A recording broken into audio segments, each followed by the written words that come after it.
Marker. My name is Chris Batts. My near death experience was my suicide attempt. Everything all started when I was 6 months old. My mom was on her way to a modeling career, and this is what my grandma told me. So she was on her way to being a model. She was gonna do something, like she was gonna do a lot of things. She got pregnant by a guy that she met, and they had me. So I guess I was like the mistake. Dad wasn't really around. He tried to kill me when my mom was pregnant, but he got sent to jail for drugs, for selling drugs. So he was in prison for a while, like the first few years of my life. My mom, at 6 months old, I don't know if it was postpartum or what, but she felt that having a kid messed up her whole life. So she threw me in a neighborhood dumpster. So what ended up happening is the neighbor just so happened to be taking out her trash, and she heard a baby crying. Like, out of all the time she happened to take out her trash, and she says, oh my god, she digged through the trash can and said, I know this baby. She knew my mom. So my grandma was at church, so she calls my grandma's church and says, you need to come home because your grandson is in a dumpster and he's with me, and I'm not taking him anywhere. I'm not letting him go with anyone until you get here. So my grandma came, and so, after that they went to court. My grandma got custody of me. Judge told her she could never have me again. So I was with my grandma up until I was 4 years old. The reason my grandma ended up getting sick, she had a nervous breakdown. So she was in the hospital for a year. So during this time I was going a couple places until I ended up I ended up moving into my mom's sister's place. This is a sister my mom hated more than anyone, and she didn't like her either. My mom would always like tell me like a few years later how they treated her bad. So this sister was like the worst. They had kids of their own, but I was the outside kid. I was a lot of abuse there. This was the worst, darkest times of my life. A lot of abuse, a lot of physical and like mental abuse. It was all bad. I didn't have any confidence, anything in myself since I was a kid. I remember actually after preschool one day, I was at home and I was like, I'm gonna teach myself how to grow up. I'm gonna become an adult on my own. And this was at 4 years old. So I'm like, I started wanting to learn everything about life. So I was maybe first grade, second grade. I started getting in trouble at school. I was always like getting in fights with like bigger kids because I felt like I had something to prove. I was always fighting at home. We went to church all the time on Sundays and sometimes during the week. But I always wondered how can. Oh, and by the way, I was raised Baptist Christian. So we were taught that like if you sin, you burn for eternity. And I was always scared of that growing up. Like, I don't want to disappoint God because I'll burn for eternity. But I also thought, if I'm in a house like this and these people are so mean, like, what's the point of, like, even going to church? Is God like this? Like, does God really commend this? But, so over the years, I say I was about 8 years old, start cutting myself to, like, as my own therapy. I tried to, like, kill myself when I was 8 years old. Because 8 years old, I felt like I was grown already. I felt like my life was already wasted. By the time I was 9 or 10, I started having a better release and I started writing lyrics, music lyrics. So my other therapy was going to visit my grandma for the weekend, or my my uncle Rabbit. And he loved me more than anyone. He wasn't blood related, but he was married to one of my blood aunts. I couldn't stand this aunt. But he loved me more than anybody. And a lot of the family didn't like him because he was nice to me. He didn't like want to beat me all the time. He just understood me. So that was another release I had. So if I wasn't with him during the weekend, I would be at home writing lyrics in my room about how painful everything was. So by the time I was about maybe 13 or something like that, I was kicked out of this house because I was visiting my grandma one weekend and they found lyrics. They went to my room and found lyrics that I wrote, and a lot of it was about them and about how hurt I was. And they said, well, I'm glad, like, I found these. He never has to come back. And I didn't even go back home to get my stuff. They literally dropped off the stuff at my grandma's. So who knows how much stuff they really did drop off and how much stuff they threw away, you know. So lost a lot of stuff.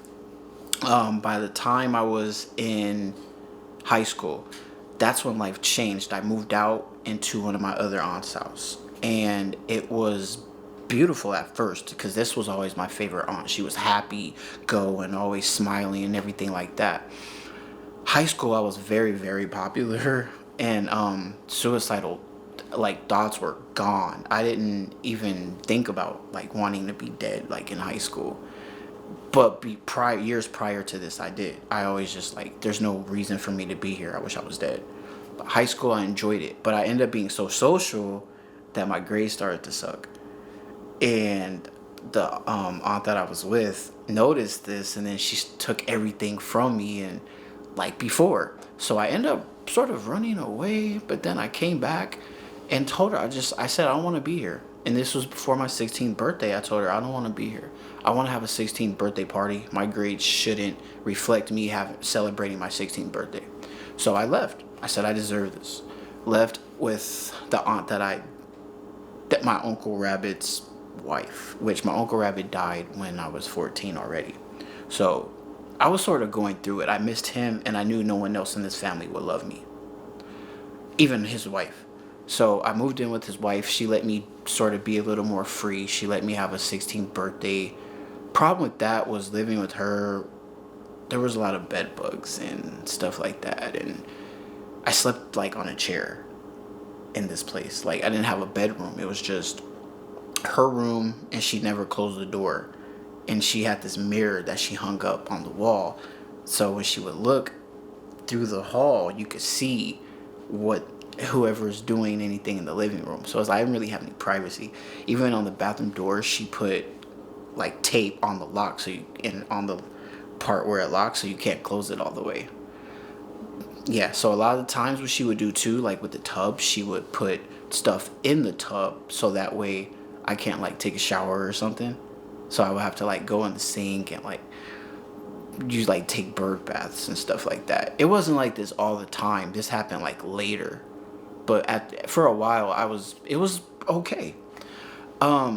This aunt, I guess you could say I was more alone, like trying to figure out life. She wasn't really the type that can talk to me about, like give me advice about stuff like that, about life that I needed.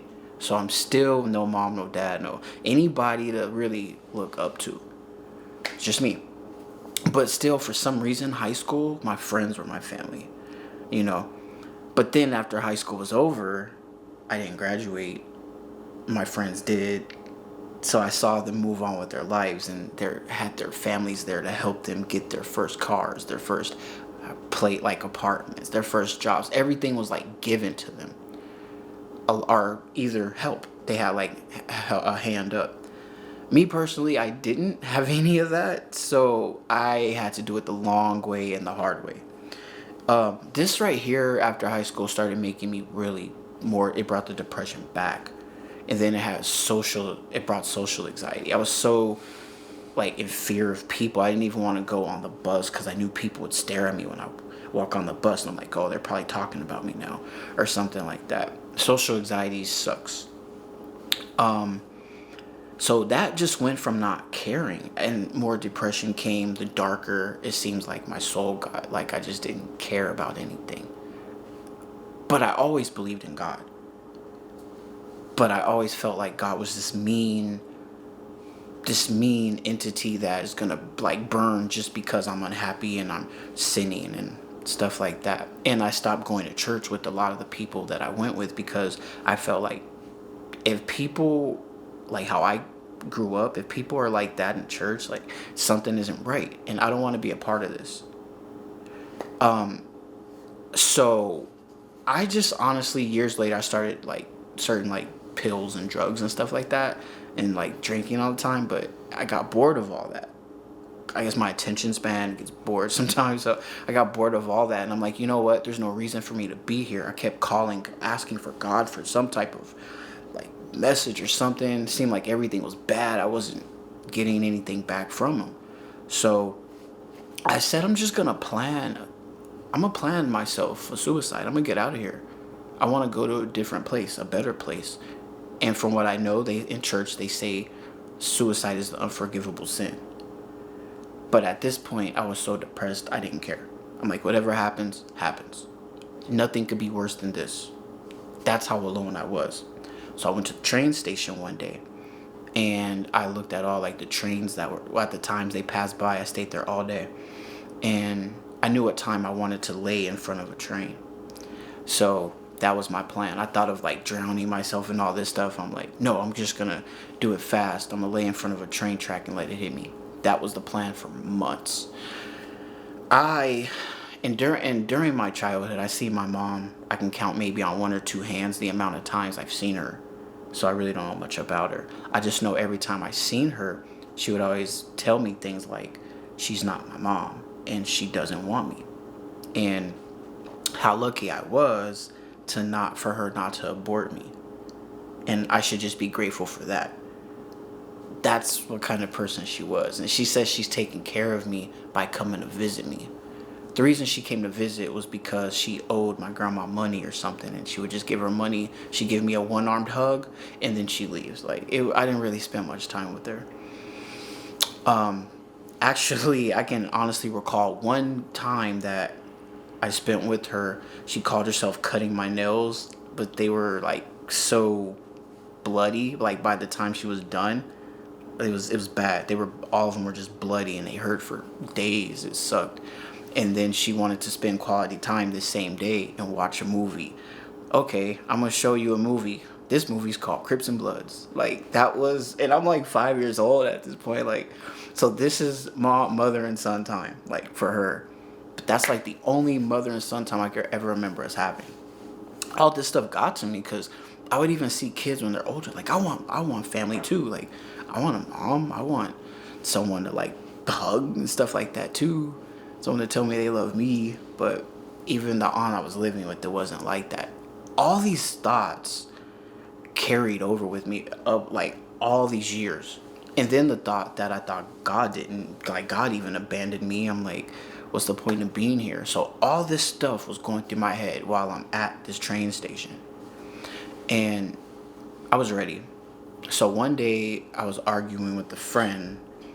I left their house and they sort of knew what was going on. So I just left. As I'm walking down the street, I hear their car. They honk the horn and they're like, get in the car, get in the car. So I'm like, fuck. I'm like, my plan is ruined now. I gotta come up with a whole new plan of suicide. This is how I was thinking. A whole new plan I gotta come up with now. But I got in the car, and at all the moments in the world, my mom calls me.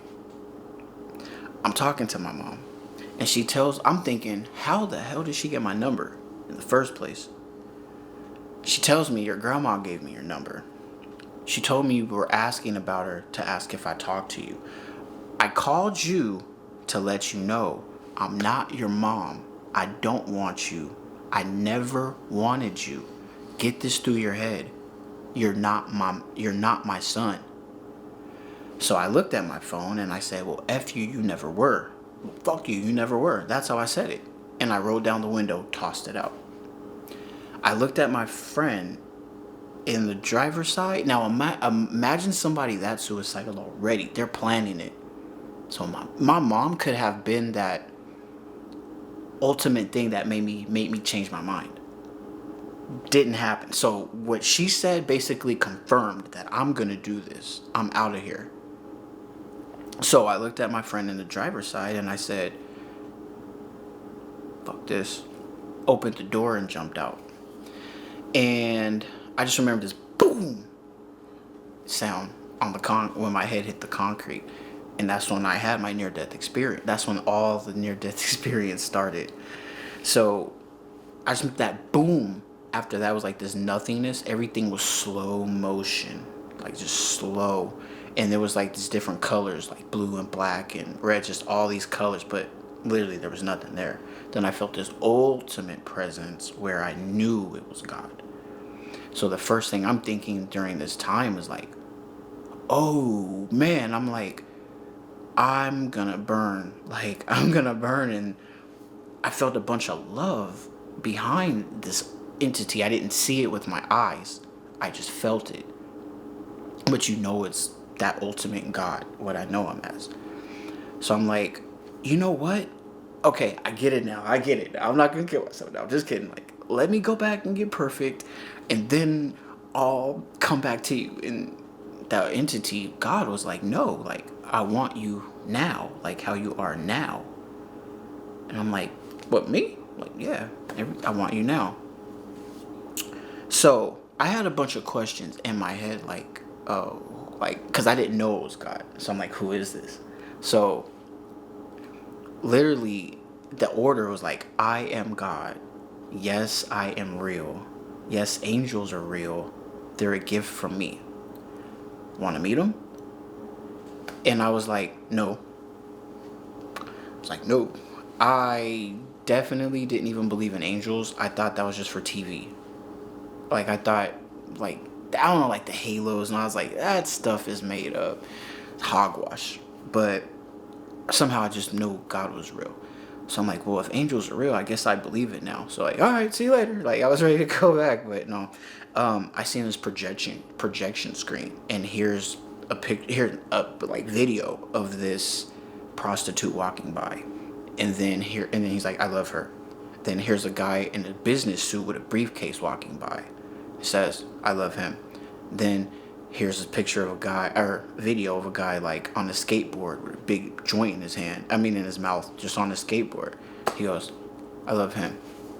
What I took from that was he doesn't have favorites. Like, God loves everyone the same. That's what I took from that. He didn't say those exact words, but that's the message I got from those. So I'm like, well, what am I supposed to tell everyone? Like, if I go back, they're going to think I'm a real life crazy person. And he says, go and tell everyone that I love them. And I just felt like this instant urge to just go running out, like, God loves you, God loves you, God loves everybody, God loves you, like that. And he doesn't have favorites. You guys are all good. So after that, he tells me, I will go to the end of the world so everyone is with me.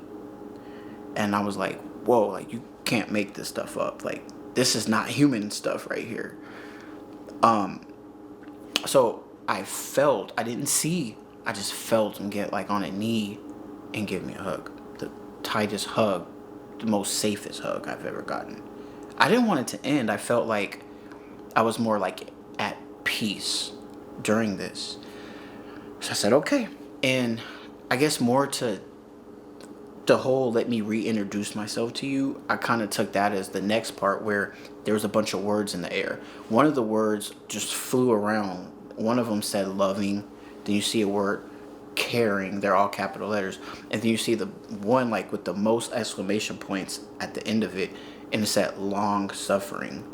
And it just like flew slowly right by. So I'm guessing like these are his characteristics. I say he, but it's more like I felt like that super most macho man love ever. But at the same time, I felt in that hug was more than any woman ever in the world would give you. Like, all the love in the world the woman has is nothing on that hug. So it was really like womanly, more than that. But so after that, like, he leaves. Okay. Now I'm seeing angels. I see all these angels in groups. Now I didn't see God, but I seen these angels. I'm looking at them. And then like when I'm in the sky and I'm looking, I see the clouds, and then I see a bunch of Bibles just being tossed around and crosses being tossed around. I knew that was from my own thoughts, because all my life I'm like, I didn't read the King James Version Bible anymore, and then I didn't stay a Baptist Christian, so that means I'm going to burn in hell. Like, that's what I was thinking. But there was 2 angels in particular that I, for some reason, was attached to right away. and they both grabbed one side of my arm, other grabbed the other side, and they're like, "It's okay. Don't be scared. We love you. You're gonna be okay." And they're telling me like, "Don't be scared." And I'm like, okay, if they're telling me don't be scared, could they really be good, or are they're trying to trick me? I have trust issues.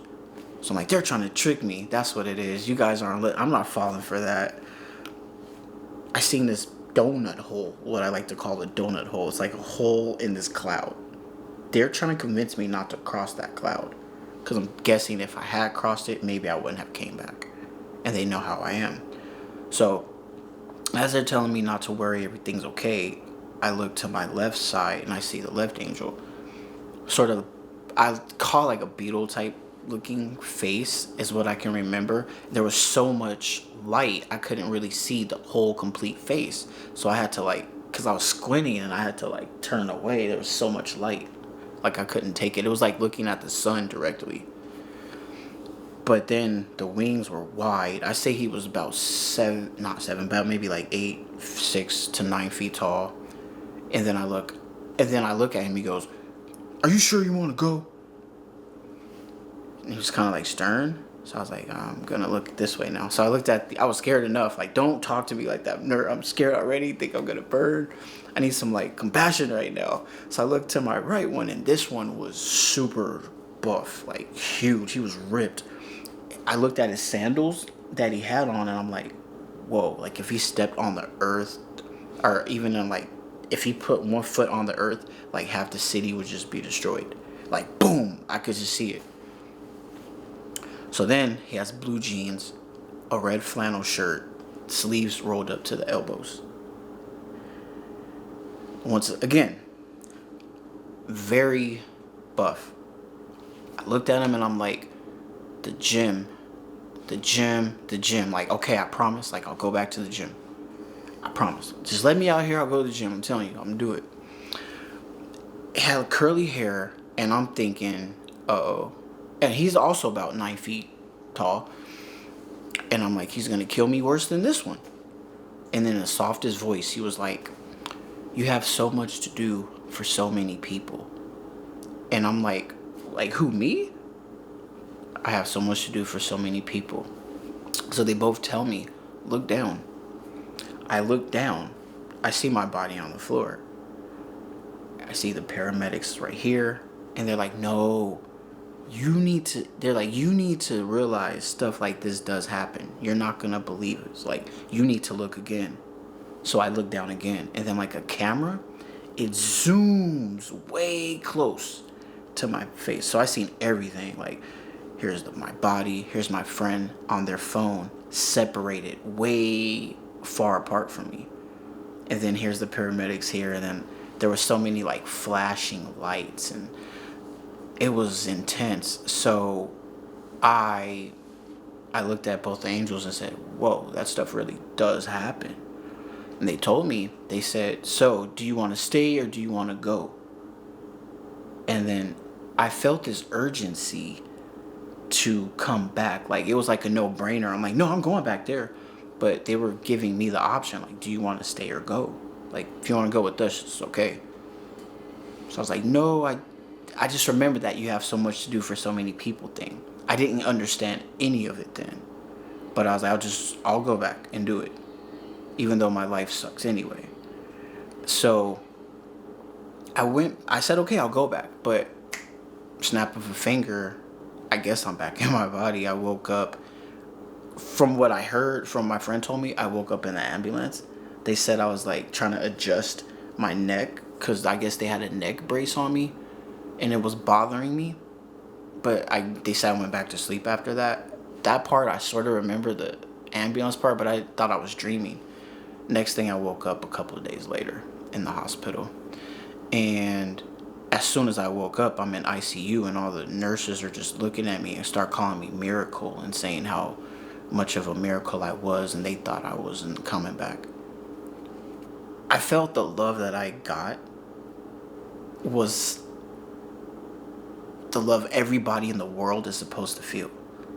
But I felt like the world somehow at some point forgot that, or it was taken, or something happened some time to where all that love was not there, then you start having hate, and it just doesn't go well. So now, like, it's like love is a good thing, but that's literally what everybody's supposed to feel, is that love. I feel like that's where we come from.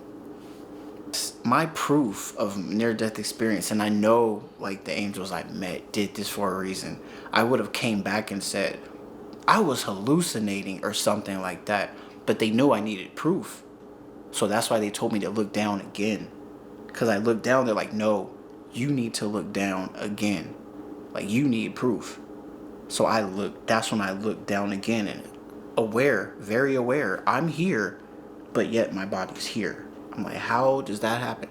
See my friend right there, way over on her phone. Paramedics over here, like the cop cars and everything else. That's when I knew it was proof. That second time I looked down. Had I not looked down again, I probably still would have doubted it. So a lot of times I do hear people tell me, you're hallucinating, or you've met demons, or that didn't really happen. How do you know? That sounds like DMT, stuff like that. And I always tell them, the proof was when I looked down. That's when I knew I'll never doubt this experience ever again. That second, when they said, look back down, again, you need to see this, that this does happen, zoomed in like a camera, and I seen myself lying there on the floor. That's when I knew. I think to live fearlessly, don't be afraid of life. You know, like, don't be afraid to love. Don't be afraid. And a lot of people are afraid to love. They don't know how to react to love because there's so much hate in the world. So it's like, when someone shows you love, a lot of the times people aren't used to it. So they wonder, like, why are you doing this for me? Like, why am I feeling this love? They don't know how to react to it because they're afraid of it. So the experience I had with Source was, the communication was, it wasn't audible.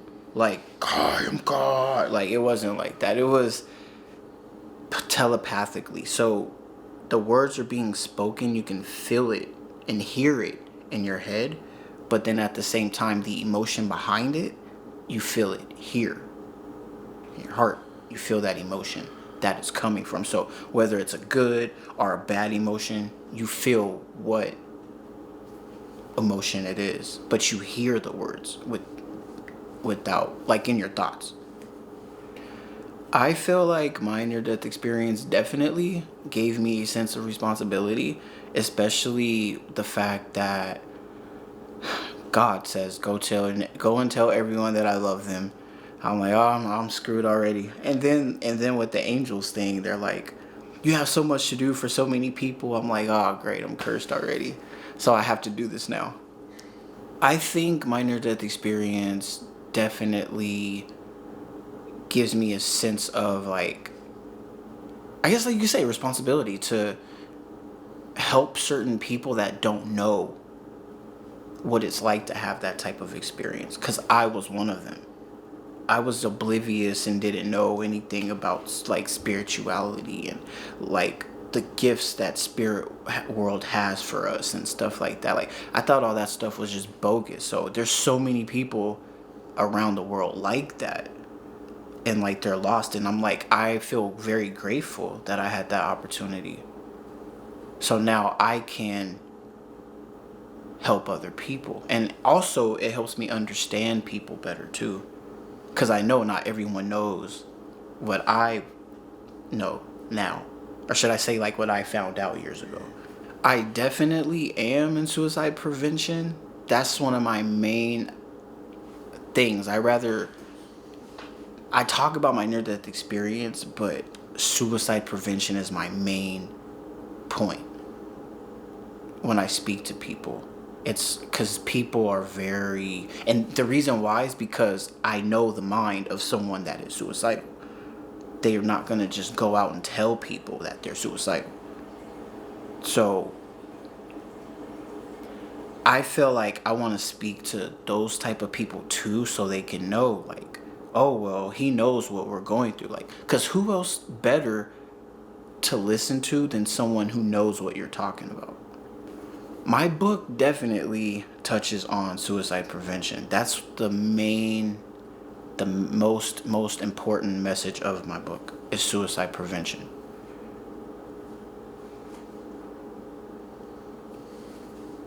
Of course, along with near-death experience and angel communication, all that. But my most important thing is suicide prevention, to stop somebody from taking their own life.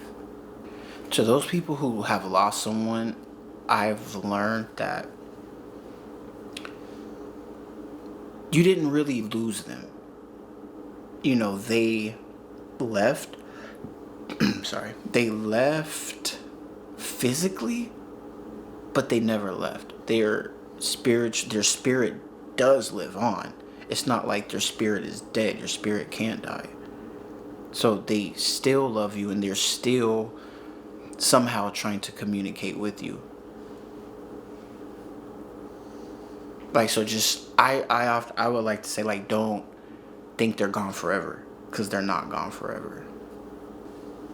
I think humanity does have a chance to grow and bring some like peace and love into the world, but I think it's gonna take a lot of work from a lot of people to make other people aware that it's okay to love. I believe that God's most important thing that he wants us to do is love and help each other. Like, everybody can help one person, and it's like a universal thing. One person has something that the other person doesn't. So you might have a chef that can cook, but someone else can't cook for beans. But yet this other person is like a good speaker. So this person that can't cook, they want to talk to someone that knows how to talk. So they might like, hey, like, help me, like, motivate me now, like, tell me something positive, like, and this person might want some good food. Like, this speaker, like, well, hey, I'm a speaker, but I can't cook and I'm hungry. Like, can you make me some food? Like, everybody can help somebody do something. Like, everybody's good at stuff. And they can help other people. It's hard to explain. It's like a chain. We're all here for each other, yeah. Yeah, it's like a chain. You could all help somebody. We're all here for each other. Well, that's how it's supposed to be anyway. After my near-death experience, everything changed about me, really. Pretty much everything. I mean, I had a horrible temper, like, horrible. I'm more understanding now, way more patient. People's situations, I mean, they're just different. Not every near-death experience is... Oh, yeah, sorry. Yeah. So, a lot of people have had different things happen in their experiences.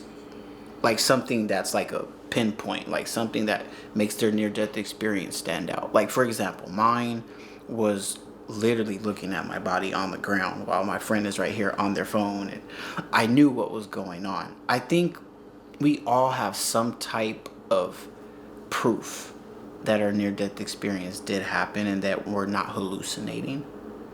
Like, I know, for example, there was one near-death experiencer that had died from a lightning, being hit by lightning, and there's still charcoal on their porch as their proof. So we all have something that stands out in our experiences.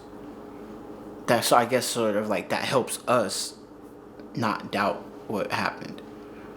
Like, this really did happen. I usually do, like, well, I haven't done it in a long time, but for fun, what I usually do is make music still, occasionally, if I have time to. I also love watching boxing. Like, I love watching boxing. I've been the biggest fan of that since forever. It's always, like, my love right there, Sometimes for fun, what I also do is go bowling. But other than that, it's mainly like that in music, or just watch stuff like on YouTube, or because I always watch YouTube. I don't know if I could plug that in here, but yeah, you watch a lot of YouTube. Definitely, my near-death experience completely. And now, like, my content and my music now is a lot different than it was years ago. So before, I was talking about a lot of things that people wanted to hear.